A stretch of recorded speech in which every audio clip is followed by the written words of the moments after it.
Windows button, alter button এবং আর button একসাথে চেপে ধরে স্ক্রিন ভিডিও রেকর্ড করা হয়। দেখেন, উইন্ডোজ, অল্টার এবং আর বাটন চেপে ধরার পরে আমার এইরকম হয়েছে, এইরকম ভিডিও হচ্ছে। এখন দেখেন শুরু হয়েছে। আমি আবার এই দেখাচ্ছি, উইন্ডোজ, অল্টার, আর বাটন একসাথে চেপে ধরে দেন উইন্ডোজ, অল্টার এবং আর বাটন, তো এভাবেই স্ক্রিন ভিডিও করতে হয়। আমি আবার চাপ দিছি, বন্ধ হয়ে গেছে। এখন ভিডিও করা শেষ আমার, তাই আমি বন্ধ করছি আবার। এটা আমার স্ক্রিন ভিডিও করা হয়ে গেছে।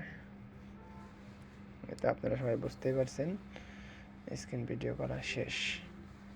আপনারা সবাই বুঝতে পারলেন, দেখছেন।